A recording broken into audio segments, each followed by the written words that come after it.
Hey, Frog Prince Rana here, and thank you for dropping by. Well, as the video title says, time for some hate. My opinion on transgender athletics. This is start of a series with some more controversial videos to come.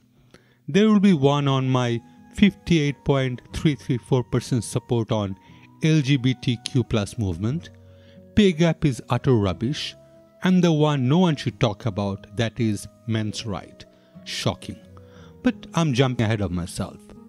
Now, before calling me a bigot, I can only ask politely that you listen to my reasoning and then call me a bigot. That is fair, right? So, this is from a BBC article that was posted on 21st of June 2021. New Zealand's Laurel Hubbard has become the first ever transgender athlete picked to compete in Olympics in a controversial decision. Officials have selected her for the women's weightlifting team for Tokyo 2020 after qualifying requirements were recently modified. Now, just a little bit of background.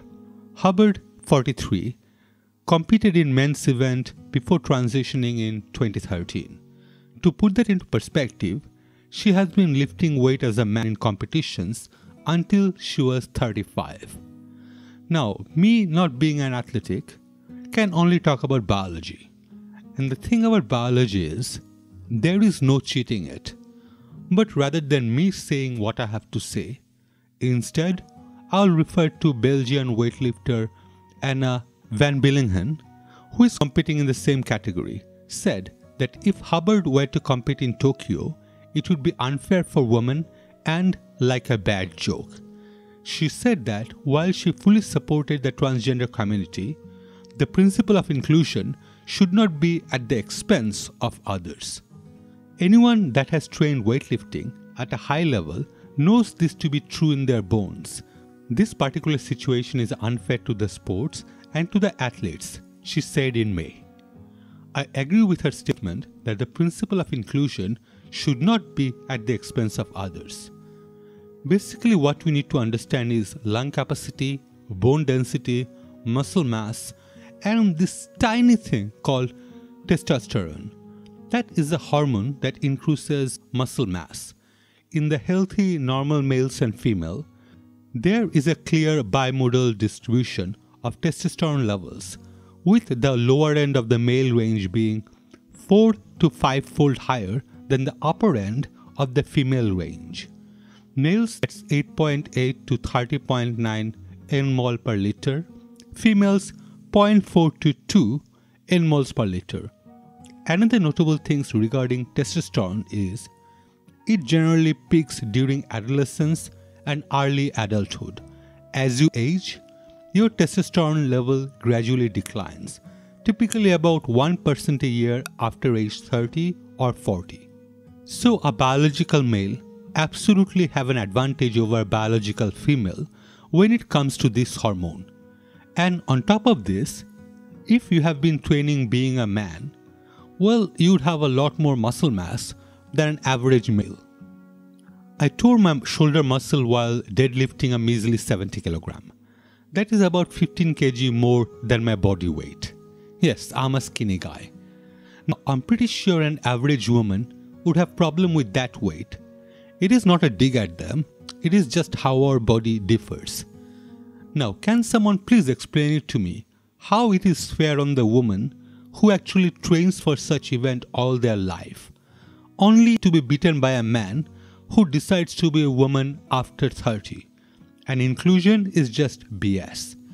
There was a woman recently with no background on hardware review and research managed to snag a PS5 when it came out from Sony by pulling the POC card and inclusion.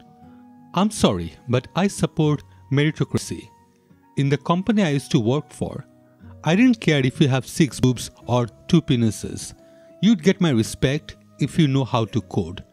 If not, I would just show you the door or the CEO's lap. Hubbard's participation in previous competitions had sparked controversy in the past. In 2019, she won a gold medal at the Pacific Games in Samoa, beating an athlete from the host nation, which triggered outrage. Samoa's weightlifting boss has since said the New Zealanders' selection for Tokyo was like allowing athletes to dope and feared it would cost his country a medal. This kind of shit really annoys me, and she's not the only one. Let me introduce you to Nicholas Gareth Morgan. Originally, I was born Nicholas Gareth Morgan, and well, I'm 33 now, even though I don't look it, or well, I like to think so anyway. But yeah, I've lived local all my life basically, and this is me. This is my life. I think probably as a kid you realise a little certain sort of things, but for me, I think my late teenage years are really clicked for me. Then once I know puberty, it all changed then for me, and I didn't really accept it until I probably turned. I fought with the idea and the thoughts in my head, and then probably when I turned 30, yeah, why not? Let's go for it. There is no point of repeating the same scientific facts from earlier on. On screen, you're seeing the team running. Now, if you haven't seen her face earlier and just saw this clip, and I would ask you to point the odd one out, how many of you would get it correct? Most of our teammates comes to about her shoulder height. Now, I get it that she is an asset to her team. I mean, duh. Now to a GMA exclusive, 2 transgender high school runners, well, they're kicking up dust in Connecticut, taking the top spots at the state girls championship, leaving parents wondering if they have an unfair advantage. Lindsay Davis is here, and you sat down with the track stars to talk all about this. That's right, Michael. We're talking about a subject that's so sensitive that Andraya and Terry, who you're about to meet, felt when it was time to tell their parents that they're transgender, they each revealed it by text, and now they have gone public with it, and they're facing opposition from people who say even though you may feel like a girl, you need to compete against the boys. Terry Miller and Andraya Yearwood dominating the competition at the Girls Track and Field Championships in Connecticut earlier this month. Coming in first and second place, respectively. Quick disclaimer. I couldn't find an exact year when these girls started their hormone therapy. Most of the articles seems to indicate that they started the therapy at the age of 16. Andraya Yearwood was born in 2002 and began competing on a high school girls team in early April 2017 and won first prize in the girls 100 and 200 meter dashes. Even supposing she was born on 1st of January in 2002, by April 2017, she would have been 15 years and 3 months. Maybe the report just rounded up to say 16. So it is very unlikely that she was on therapy at that time. Also to note that the therapy is not a magical tool. These therapies achieve their fullest effect about 2 to 5 years, similar to the temporal pattern of hormone puberty. Before puberty, there is no physiological reason to separate boys and girls in competition. At age 9, the fastest boys and girls in the world reach similar speed. But for boys, the testosterone surge that comes with puberty drives a suite of athletic advantages: greater height, relatively longer limb, more muscle mass, denser bones, and a greater proportion of oxygen-carrying red blood cells. By the age 14, the fastest high school boys are beating women's world records. At the elite level, there is a performance difference between the best male and female runners of about 10%, no matter the distance. In jumping events, it is nearly twice that. Next, we have Hannah Mouncey, born 21st of October 1989, is an Australian national squad handball player who also plays Australian rules football. Mouncey represented Australia in men's handball before transitioning. She has been the subject of controversy over her eligibility to participate in women's competitions. Mouncey debuted with the Australian women's national handball team at the 2018 Asian Women's Handball Championship. Mouncey decided to transition while in Qatar to compete in a 2016 Summer Olympics qualifying tournament and began hormone therapy in November 2015. Standing at 1.88 meter and weighing at 100 kg, Hannah is a force to reckon with. On screen, we have some images of her competing against Iran at the 2018 Asian Women's Championship in Japan. Just to add the math, Hannah started her therapy at the age of 26. She revealed she was unlikely to have gender reassignment surgery because of the cost and said she has lost the strength, speed, endurance and stamina she had as a male. Sex reassignment surgery cost around $30,000. I'm undecided at the moment. However, due to it being obscenely unaffordable, haven't given it much consideration at what's the point if you can't afford it anyway. Mouncey said, "Yes, my voice sounds male. I have a masculine jawline and broad shoulder. Large parts of me look male. I'm not changing myself to fit with people's concept of what I should be. If I don't match up with what people's idea of what a woman, trans or not, should look like, I'm okay with that.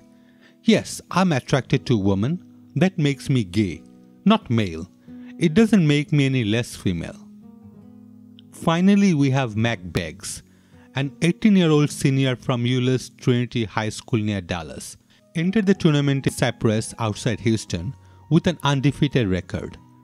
Beggs is different than the rest of the people we have discussed so far. Beggs had asked to wrestle in the boys division, but the rules for Texas Public High School requires athletes to compete under their gender on their birth certificate. Beggs entered the state tournament with a 32-0 record, beating 3 female wrestlers on his way to the championship. "He has so much respect for all the girls he wrestles," said Beggs' mother, Angela McNew. "People think Mack has been beating up on girls. The girls he wrestles with, they're tough. It has more to do with skill and discipline than strength." Being a lifelong fan of wrestling, I would disagree with his mom. It is a nice thought that skill would beat strength in contact sports, but that is not entirely true. Weight and strength has a huge impact. One may have the best takedown skill, but with a larger, stronger opponent, those skills would be tested to their limits. Bear in mind that I'm not talking about a larger opponent with zero skill. This is a personal anecdote. I used to do Muay Thai at my younger age. Even after all the conditioning, a shin kick from someone 50 kilo heavier than me was seriously hard to take. It comes down to physics. Force equal to mass times acceleration. But in fighting, we should also look at change in momentum equal to mass times change in velocity divided by change in time. That comes down to technique.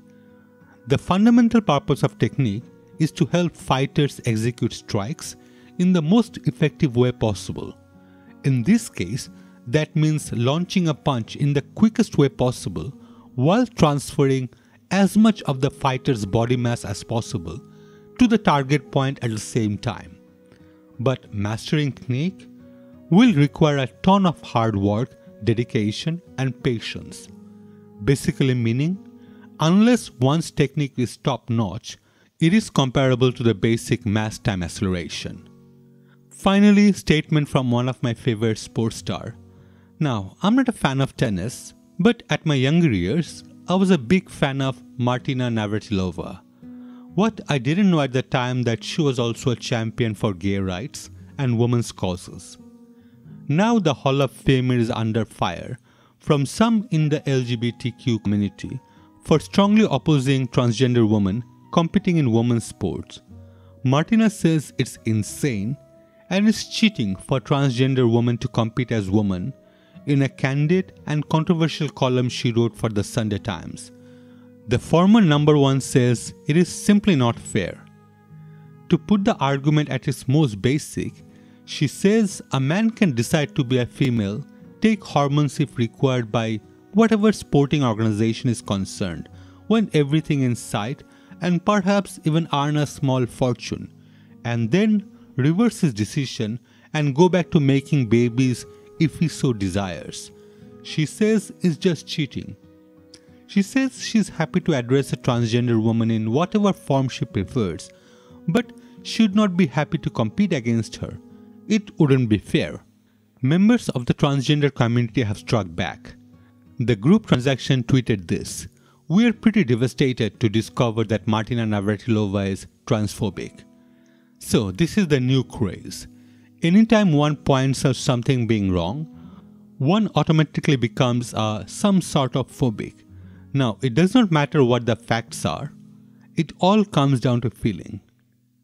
Am I also transphobic? I think it is unfair for the others, and that is based on science. Well, if that makes me transphobic and bigot, then that is a badge that I will wear with honor. To me, it has nothing to do with politics, wokeness, and such thing. I don't expect everyone or anyone to agree with my viewpoints. Just to clarify, I completely support transgender person in workforce without any discrimination. If a person is suitable for a position, then that is the bottom line. But when it comes to unfair advantage, it is a different story altogether. Well, that's all for this video. My normal spiel at this point would be asking like, comment and such if you have enjoyed the video. But to be honest, there is nothing to enjoy, so I will just skip that. Thank you so much for watching. Wherever you are, have a safe day. Signing off.